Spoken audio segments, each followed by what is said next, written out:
letting go of Paris. You know I held on too much. So I quickly just wanted to apologize for the quality of this video. I basically did a .flv instead of a .mp4 and then I had to convert it. So it will be better for the next episode. I hope you guys will enjoy this. Bye. Hello guys and welcome to another episode of another season, I should say, of In Hindsight. For those of you who don't know what the In Hindsight is the series where I look back on the SPL games I play and I watch them and I talk about what I could have done better, why I did X and Y, and why we won, why we lost, why I did this, why I would do that, what I can do better. So this is as much a learning process for me to look over my own gameplay as I just want to share my thoughts going through a competitive game with you guys. So you're basically just going to be spectating me. So let's start off. We are playing. I mainly focus on myself and not the whole game. So this is mainly for the support role in a competitive game. This is not me commentating the whole game. This is from my role. So this game we are playing, our first important thing here is we are playing Fafnir, Medusa into Jep and Ho Yi. Now, I decided to go for Blink this game. This is actually because of their mid laner. They have a Janus mid, and if I can get close to him, I'll be able to hit my Blink hammer. The same goes for like the Ho Yi. If I can get close to him, I'll be able to Blink hammer him. I think it's a very underrated tool in the competitive aspect of Smite. Like you're gonna see me a lot getting some blink stunts off that are gonna force beats where I couldn't have gotten his beats regardless. So in the start we kind of stand up at the mid camp to make sure the enemy duo lane cannot rotate in behind our mid and jungle. We're gonna start on the red buff, and as you can see right here, we're just hitting it down. So I went for Watchers and Loners. I think that is a very good thing to do, and then I went Blink. So the Jep actually starts in mid lane right here, so we decide to go straight for the wave here instead of going for the actual red buff. So what we're gonna do right here is we're gonna see that he's on purple. Now what we should have done when I saw that is I should have went straight to the purple. The reason why we did not do our own purple is because, okay, so we actually get here in time, which is very good. So you can see how he's taking a lot of damage from it. I AA cancel with my jump and we managed to actually steal the purple buff and get the kill. Now I should have ran straight to that purple. Very luckily he reset the purple buff because he thought we were coming, but we actually didn't. So if he would have kept on the purple, that would have been totally fine.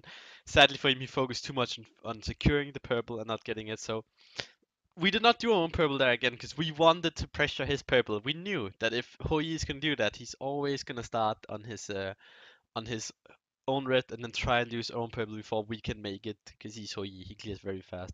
So now there's some farm options right here. We can go for the mid camp, we can go for the oracles, or we can go for our own purple buff, maybe even that back camp. So we actually decided to go oracles first here, just provide pressure on that.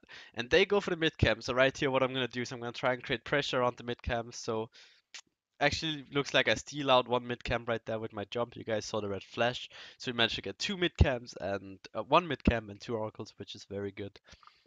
So my game or my objective right here right now is just trying to pressure out this Hoyi because Hoyi is solo laning essentially. So if we can start zoning him, if we can start playing really far up in his face, that's good. So what you see me do right here is I just play really far up. He's getting zoned right now. I do take Archer's aggro, which is a bit bad, but as you guys can see, he's like losing minions right now, which is what we want to do, right? Because double sharing is more efficient than three-man sharing mid all the time, because essentially they're like four-man and one-sided jungle pretty much the whole game right now, and we are like 2-2-1 with mid and jungle like rotating in, so we get a four-man on the right side, but it's not like mostly there on the left side of the map. I guess I should do this real fast, just so we get that the left side from us, right? Because we're on the right side. Um, So again, we just do a purple buff, realize we have the time for that. We pushed that wave because we wanted to get our purple buff off the map. We did not want that farm to keep going up. It would have cost us a lot to keep zoning, especially because we knew that Janus is going to start having his ult soon. So if we play too far up, that happens. But as you can see, we're just abusing the fact that he's alone right now, just zoning him. This is what you want to do.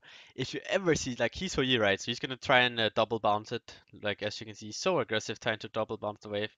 We actually go really hard right here. There's a bit of a miscommunication. I did not think we were gonna go to time him. So I'm thinking maybe I can kill Yi with the health VS right now. So I'm gonna pop my 2, then I'm gonna blink in, hammer him, hit him a couple of times. And he barely escapes. My last A did not connect right there. So now I'm in a bit of a struggle, right? Because I know Janice is old, so I just need to get the fuck out of here. So what I'm gonna do is I'm gonna go with Nate, actually go to the red buff. And I'm gonna try and steal this red buff. So Nate bails at me, which is okay, because this is very risky. I know if I get this red buff, that is very good for me. So I actually stun out the Jep, and then I steal away the red buff.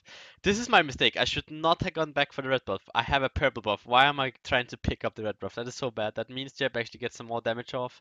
I don't have mana for my ult right here, so I can't really immune anything, and Jep's just gonna hit me in the face until I die. Overall, was it worth it me dying right there? I think so, because we distracted them a lot. Hoyid has not backed yet, right? He's very low. He's a bit fucked. Also, I managed to steal away the red, which if I didn't steal away the red, that would have been bad. But we steal away the red, so that's really good. And I also wasted that time. Like they're essentially overstaying right now.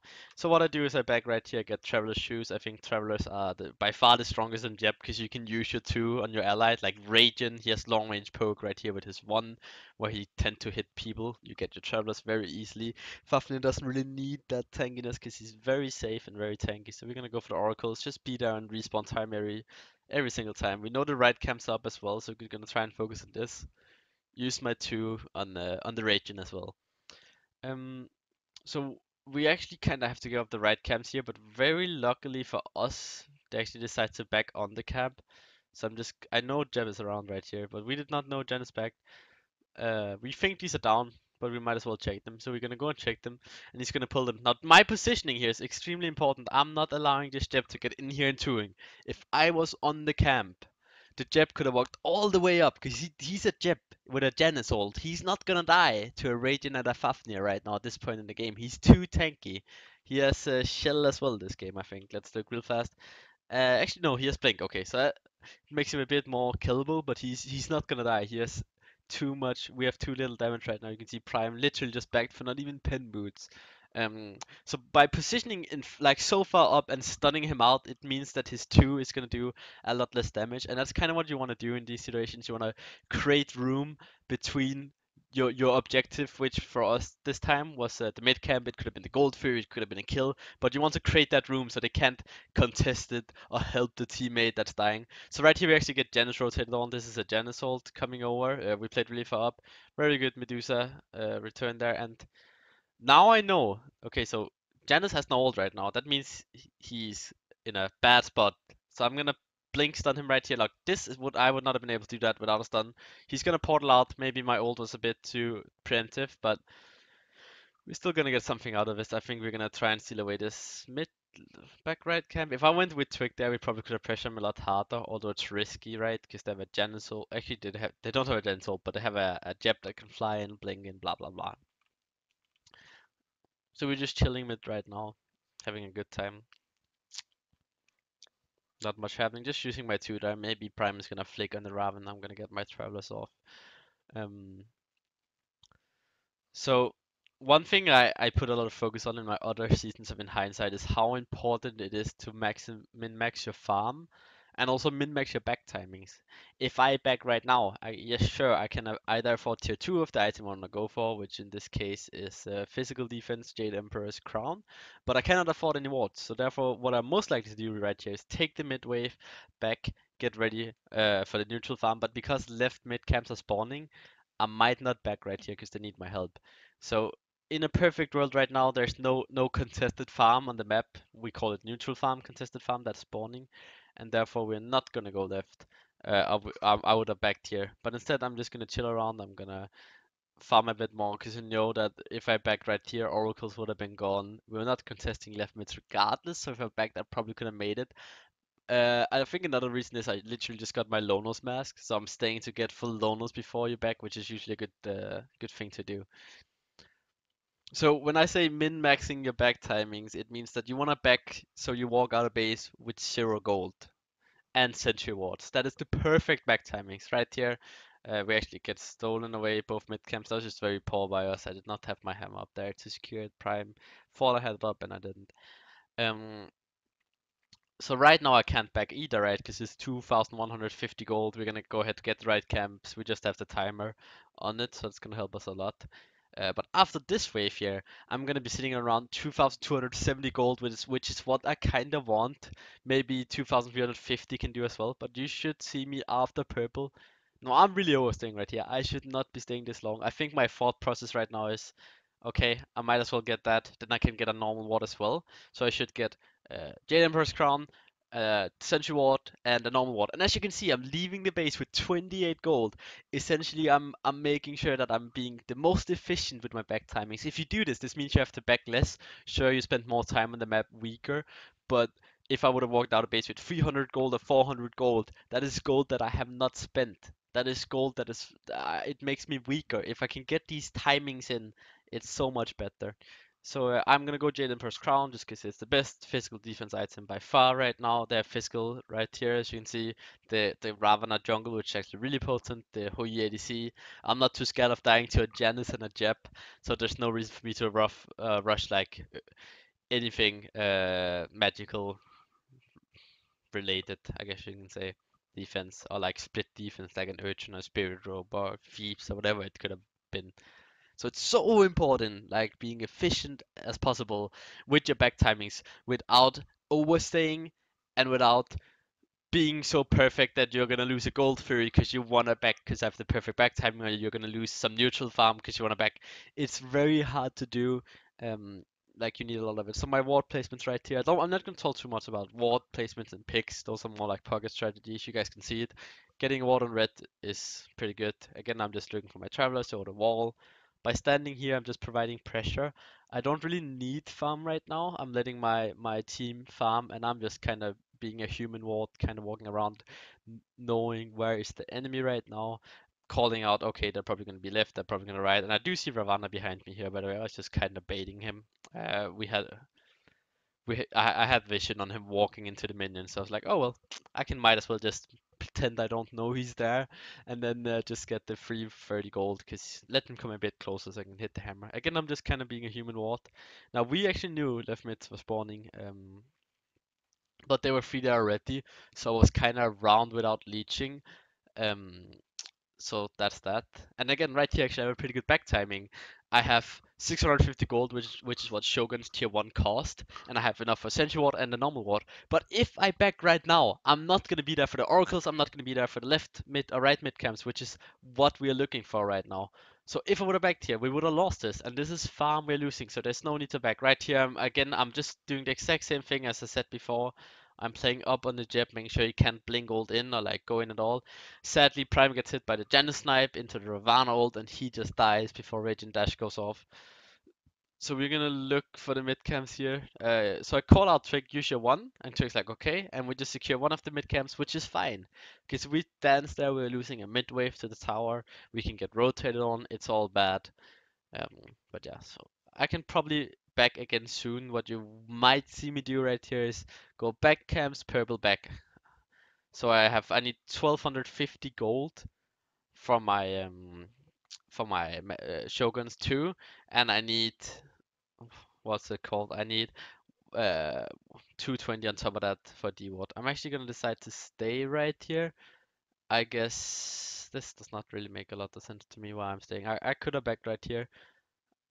Uh, Nothing would have really happened. Like now I'm overstaying, right? Essentially, now I'm gonna be walking out of base with that 300-400 gold that you don't want to be walking out of base with.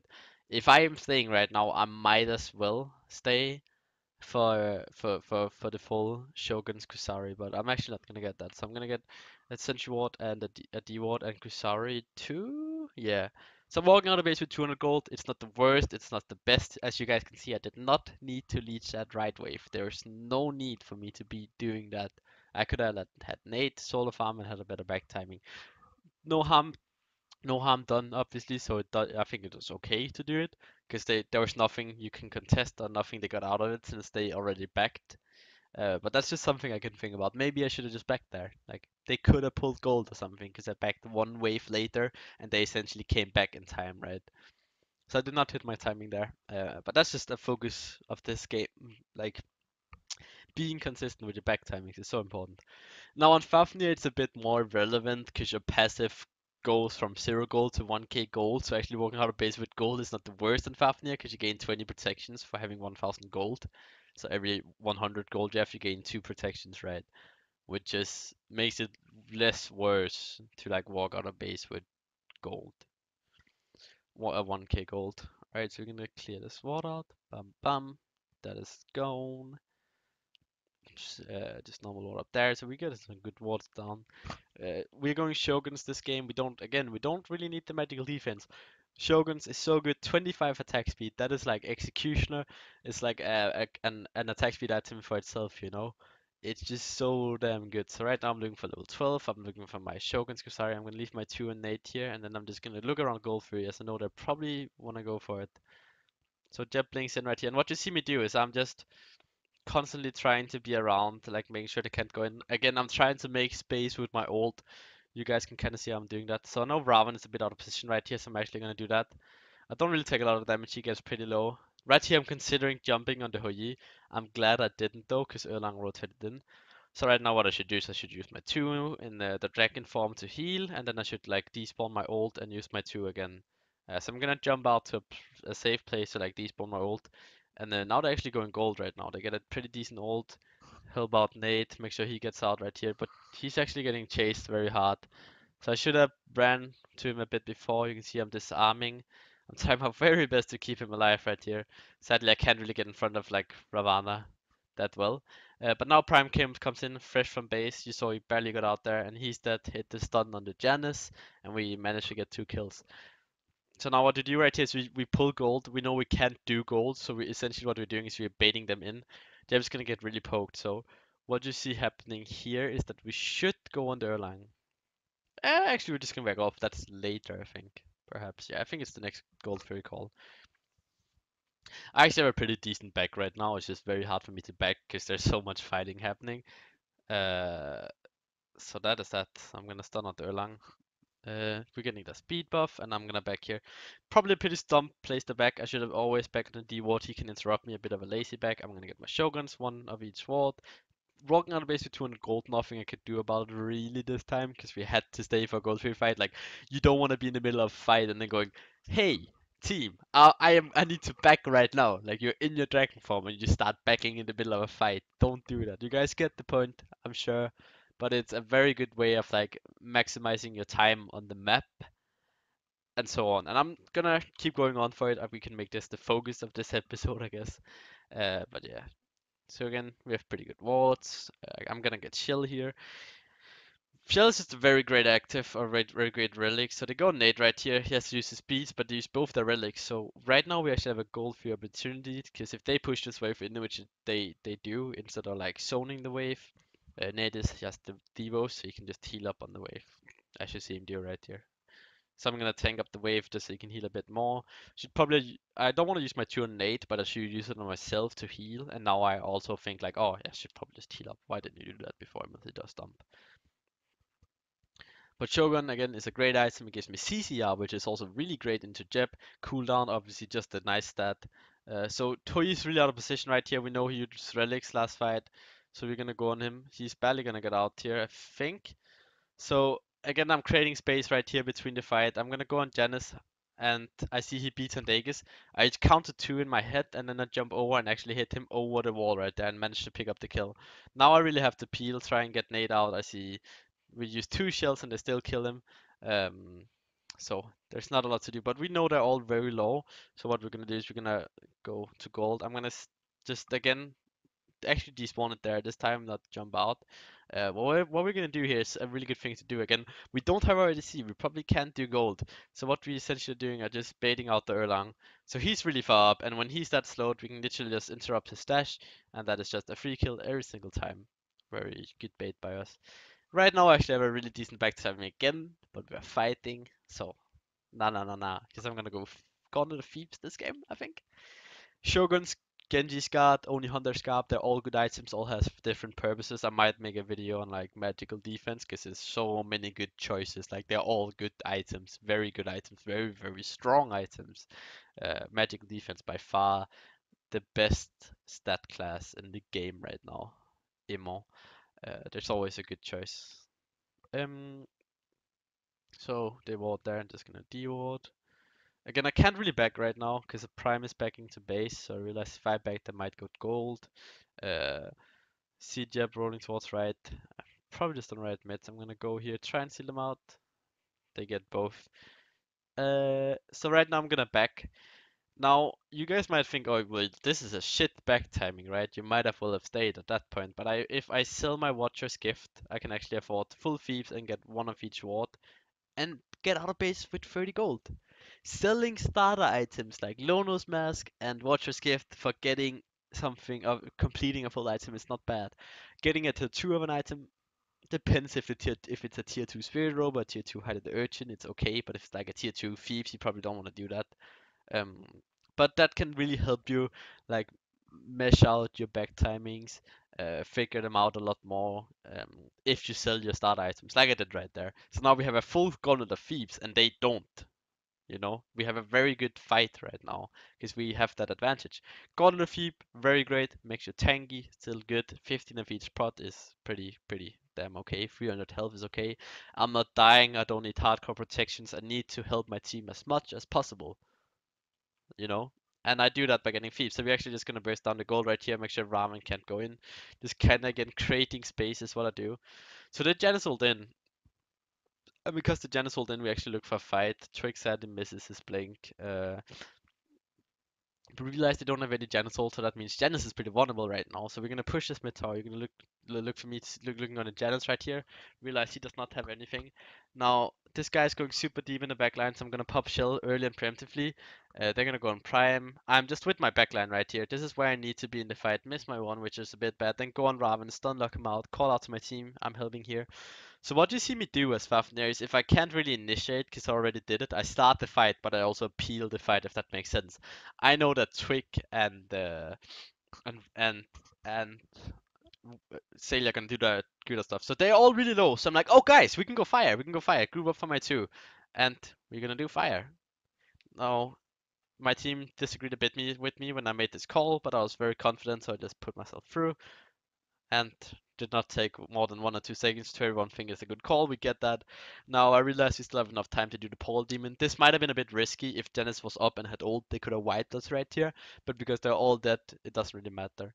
So I'm gonna back here. So like EmilZy, what are you gonna build now? Well, I'm gonna get Emperor's Armor.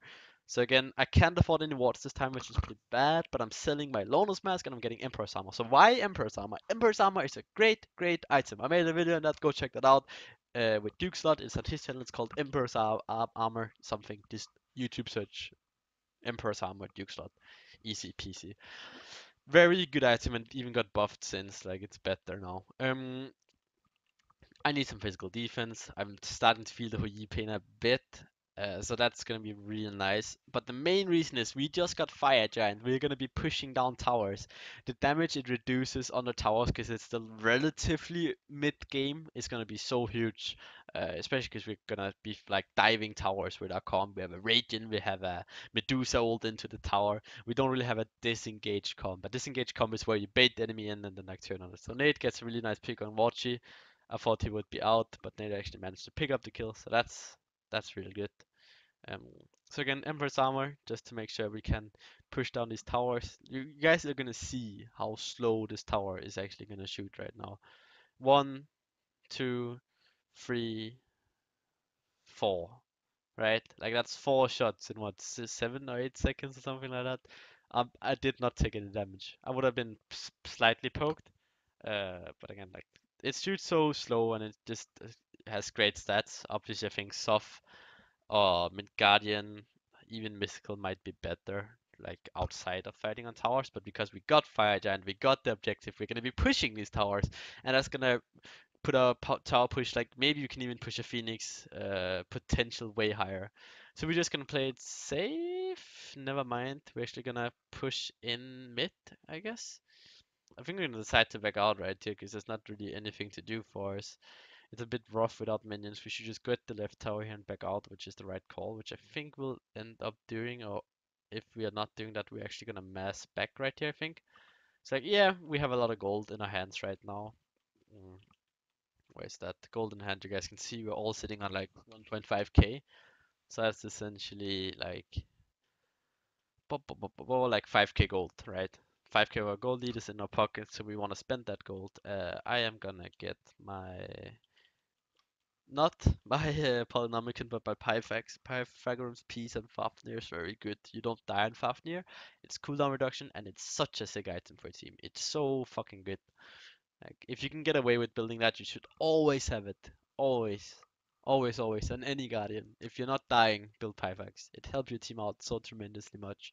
It even makes you do a bit more damage. And then it has cooldown reduction on it, which is a really great stat, you know. You're not building this item for yourself, you're building it for your team. As a Fafnir, you want to build for your team because you're not dying. All you're doing is you're like a bot that is putting on your 2, dealing out CC, blah blah blah. You don't really you do damage, but there's no point in boosting your own damage when you can buy items that boost your whole team's damage a lot more. It's not your role to do damage. You have a Raging and a Medusa for that. So my goal right here is try to get a blink on someone, a blink hammer. After I do that, I'll try and immediately turn to my backline. So see Gem is going in right here. So I'm gonna go for the hammer. He's gonna get blown up. And now what you're gonna see me do is I'm gonna instantly like see is there anything I can get. He beats, and then I'm just gonna chill with my backline. It's literally all I do. I get the early stun on Ravana. I don't give a shit about this 3-year-old. Like it's barely poking me, you know. We managed to kill the Ravana as well. And you know when you have these kind of comps, you're pretty sure that they're always gonna engage like that. So I'm gonna call for the end here. They're gonna surrender. They're like, nah, nah, nah, nah, nah. We're not gonna lose more kills. Stat line. So they surrender. The game is over. Pretty good game. Made the red buff mistake at one really poor back timing. Um, so next time I'll make sure not to talk so much about about back timings, but that's just one point I really wanted to share with you guys and like get out there. We'll look at the scoreline real fast, see what happened here. Uh, boop, boop, boop, boop. As you guys can see, this was a build. This would have been Pythax. We actually had top gold. That just happens with Fafnir, with Travelers and Lonos and Watchers, which are all broken items. Very strong items, I should say. Actually got outwarded by Draco, so that is not why we won this game, because we had the more wards, which makes me kind of sad. Because that's always what I say when we win, because I have the most wards, but that was not the case this time. Damage, Prime did nothing, but that's that. Again, we don't really mitigate a lot of damage. I guess we kind of do still, but like, we're not really taking. We are taking a lot of damage from the stat line, right? But we're never afraid of dying, so therefore we're gonna go for these more team-oriented things. Fafnir is such a safeguard. You have two CC immunities, you have 2 jumps, you have 2 heals, you have 2 stuns. You have like damage invulnerability. You have an Aegis when you're transforming the old. You have Chill. I have Blink. I'm not dying. Like I should get really unlucky. I played really bad to die if my team is around me. So therefore, especially on Fafnir, you want to build for a team, and that is what I did this game. All of my items are team oriented, except my boots. My traveler shoes are selfish. I want more gold, right? I late gamer would have sold my travelers for Relic Dagger. Oh, this is a whole nother reason. I wrote a guides and boots, and I will put in why I think this is good. Maybe sometime today. Um, but you guys can go and check that out. I made a video about that. Just EmilZy boots guide or something like that. Go and check that out. But that was gonna be the first episode of In Hindsight Fall Split 2017.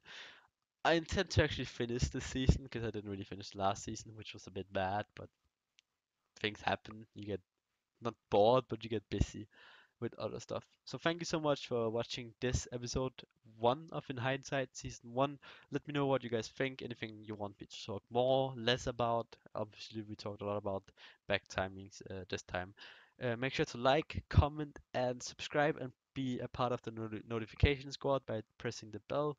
And until next time, guys, peace out.